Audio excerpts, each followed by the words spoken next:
ನಮಸ್ಕಾರ ವೀಕ್ಷಕರೇ, be happy gold channel ವೀಕ್ಷಕರಿಗೆ ತುಂಬು ಹೃದಯದ ಆತ್ಮೀಯ ಸ್ವಾಗತ ಸುಸ್ವಾಗತ. ಓಂ ಯಾ ದೇವಿ ಸರ್ವಭೂತೇಷು ಲಕ್ಷ್ಮೀರೂಪೇಣ ಸಂಸ್ಥಿತಾ ನಮಸ್ತಸ್ಯೈ ನಮಸ್ತಸ್ಯೈ ನಮಸ್ತಸ್ಯೈ ನಮೋ ನಮಃ. ವೀಕ್ಷಕರೇ, ಕುಂಭರಾಶಿಯವರಿಗೆ ಜನವರಿ ತಿಂಗಳದ ಮಾಸ ಭವಿಷ್ಯವನ್ನು ತಿಳಿದುಕೊಳ್ಳೋಣ. ನೋಡಿ, ಕುಂಭರಾಶಿಯವರಿಗೆ ಭಾಳ ವಿಶೇಷವಾಗಿ ಗುರುವಿನ ಬಲ, ಗುರುವಿನ ಮಹಾಯೋಗ ಇವೆಲ್ಲವೂ ಕೂಡ ಇರ್ತಕ್ಕಂಥದ್ದು. ಗುರುಮಂಗಲ ಯೋಗ, ರಾಹುವಿನ ಕೃಪೆಯಿಂದ ಸದಾ ಅಭೀಷ್ಟವನ್ನು ಸಿದ್ಧಿಯಾಗತಕ್ಕಂಥದ್ದು. ವ್ಯವಹಾರ ಕ್ಷೇತ್ರದಲ್ಲಿಯೂ ಕೂಡ ಹೆಚ್ಚೆಚ್ಚು ಅಭಿವೃದ್ಧಿ ಆಗ್ತಾ ಇರುತ್ತೆ ಹೇಳ್ತಕ್ಕಂಥದ್ದು. ಮೂರನೇ ಮನೆ ಯೋಗಕಾರಕವಾಗಿರ್ತಕ್ಕಂತಹ ಗ್ರಹಗತಿಗಳು, ಅಂದುಕೊಂಡಂಥ ಕೆಲಸ ಕಾರ್ಯಗಳನ್ನು ಮಾಡತಕ್ಕಂಥದ್ದು. ವಿದ್ಯಾರ್ಥಿಗಳಿಗೆ ವಿದೇಶದಲ್ಲಿ ಹೆಚ್ಚಿನ ವ್ಯವಹಾರ ಮಾಡ್ತಕ್ಕಂಥದ್ದು ಅಥವಾ ಓದುವಂಥದ್ದು, ಅಥವಾ ಅಲ್ಲಿ ಒಂದು ಅವರ ಐಡಿಯಾಲಜಿಯಿಂದ ಏನಾದರೂ ಒಂದು ಸಾಧಿಸಬೇಕು ಅಂತಕ್ಕಂಥದ್ದು, ಇವೆಲ್ಲವೂ ಕೂಡ ಚೆನ್ನಾಗಿ ಲಾಭದಾಯಕವಾಗಿರುತ್ತೆ ಹೇಳ್ತಕ್ಕಂಥದ್ದು.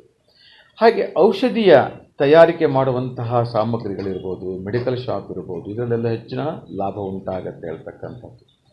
ಹಾಗೆ ಪೆಟ್ರೋಲ್ ಇರ್ಬೋದು, ಎಣ್ಣೆ, ಕಬ್ಬಿಣ ವ್ಯಾಪಾರಿಗಳಿಗೆ ತುಂಬಾ ಹೋಲ್ಸೇಲ್ ಇರ್ಬೋದು, ರಿಟೇಲ್ ಇರ್ಬೋದು, ಕಮಿಷನ್ಗೆ ಸಂಬಂಧಪಟ್ಟಂಥ ವ್ಯವಹಾರ ಕ್ಷೇತ್ರದಲ್ಲಿ ಕೂಡ ಹೆಚ್ಚು ಲಾಭವನ್ನು ತಂದು ಕೊಡುತ್ತಾ ಇರುತ್ತೆ ವೀಕ್ಷಕರೇ. ಕಾರ್ಮಿಕ ಸಿಬ್ಬಂದಿ ವರ್ಗರು, ದಿನ ಕೂಲಿ ನೌಕರರು ಅಂತ ನಾವೇನು ಕರಿತೇವೆ, ಅವರಿಗೂ ಕೂಡ ಹೆಚ್ಚೆಚ್ಚು ಲಾಭವನ್ನು ಸಿಕ್ಕಿ ಸರ್ವತೋಮುಖವಾಗಿರ್ತಕ್ಕಂತಹ ಅನುಕೂಲಕರವಾಗಿರ್ತಕ್ಕಂಥ ಯೋಗ ಇವೆಲ್ಲವೂ ಕೂಡ ಸಿಗುತ್ತಾ ಇರುತ್ತೆ ಹೇಳ್ತಕ್ಕಂಥದ್ದು. ಅಷ್ಟೇ ಅಲ್ಲ, ಇನ್ನು ಷೇರುಗಳಲ್ಲಿ ಹಣ ಹೂಡಿಕೆ ಮಾಡುವವರಿಗೂ ಕೂಡ ಹೆಚ್ಚೆಚ್ಚು ಲಾಭ ಸಿಗತ್ತೆ ಹೇಳ್ತಕ್ಕಂಥದ್ದು. ದೈವಾನುಕೂಲ ಸಿದ್ಧಿಯಾಗಿ ಉತ್ತಮ ಸ್ಥಾನವನ್ನು ಪಡೆಯುವಂಥದ್ದು. ದಾಂಪತ್ಯ ಜೀವನದಲ್ಲಿ ಕೂಡ ಉತ್ತಮವಾಗಿರುತ್ತೆ ಹೇಳತಕ್ಕಂಥದ್ದು.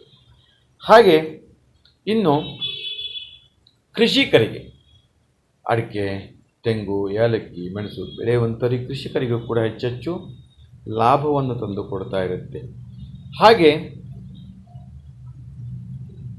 ಈ ಕೆಲಸದಲ್ಲಿ ಹೆಚ್ಚಿನವಾಗಿರ್ತಕ್ಕಂಥ ಒತ್ತಡದಿಂದ ಏನು ಒಂದು ಮನಸ್ಸು ಚಂಚಲ, ಜಟಿಲ, ಆಲಸ್ಯತನ ಇವೆಲ್ಲ ಕೆಲವೊಂದು ಸಂದರ್ಭ ಬಂದರೂ ಕೂಡ ಅದು ತಿಂಗಳದ ಮಧ್ಯಭಾಗ ಮತ್ತು ಅಂತ್ಯಭಾಗದಲ್ಲಿ ಶಮನಗೊಂಡು ಸರ್ವತೋಮುಖವಾಗಿ ಅಭಿವೃದ್ಧಿ ಆಗ್ತಾ ಇರುತ್ತೆ ಅಂತಕ್ಕಂಥದ್ದು. ಒಟ್ಟಿನಲ್ಲಿ ಕುಂಭರಾಶಿಯವರಿಗೆ ತುಂಬ ಚೆನ್ನಾಗಿದೆ, ಸಂತೋಷವಾಗಿರಲಿ ಅಂತ ಹಾರೈಸುತ್ತೀನಿ.